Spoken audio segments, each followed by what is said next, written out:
श्री स्वामी समर्थ. नमस्कार मित्र हो, स्वामी कृपा या यूट्यूब चॅनलमध्ये तुमचं स्वागत आहे. मित्र हो, 30 मार्च रोजी गुढीपाडवा आहे.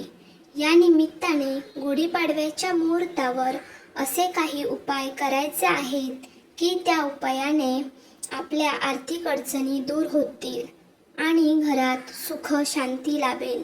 त्यातला एक उपाय आज मी तुम्हाला या व्हिडिओमध्ये सांगणार आहे. तर हा व्हिडिओ शेवटपर्यंत नक्की पहा आणि चॅनलवर नवीन असाल तर चॅनलला लाईक, शेअर, सबस्क्राईब नक्की करा आणि कमेंट बॉक्समध्ये श्री स्वामी समर्थ लिहायला विसरू नका. चला तर मग जाणून घेऊ. चैत्र शुक्ल प्रतिपदेपासून नववर्षारंभ मानले जाते. ब्रह्मपुराणात संकेत मिळतात की या तिथीला ब्रह्मा यांनी सृष्टीची रचना केली होती. अर्थवेद आणि शतपथ ब्राह्मण याचा उल्लेख आहे. या दिवशी सर्व देवतांनी सृष्टी संचलनाचे दायित्व सांभाळले होते. गुढीपाडवा वर्षभरातील 3.5 शुभमुहूर्तांपैकी हा पूर्ण दिवस एक मुहूर्त मानला जातो. या दिवशी ध्वज उभारून आनंदोत्सव साजरा केला जातो. या दिवशी एका वेळूच्या काठीला तेल लावून स्नान घालतात. नंतर एका टोकाला केशरी वस्त्र बांधतात. कलशाला हळद कुंकूच्या ओळी ओढून हार बांधतात.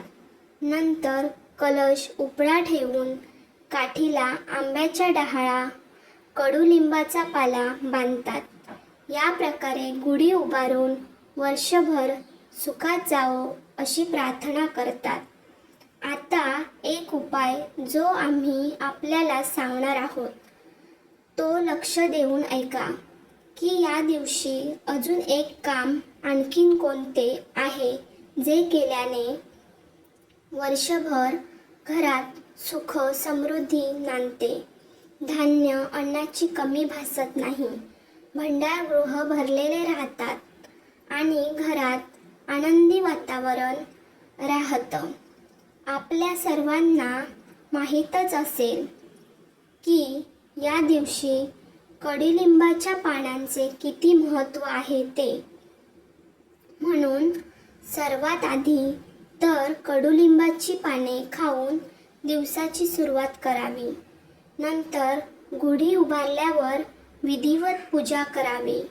गुढीला अर्पित लिंबाची पाने गुढी काढल्यावर धान्यात ठेवावी.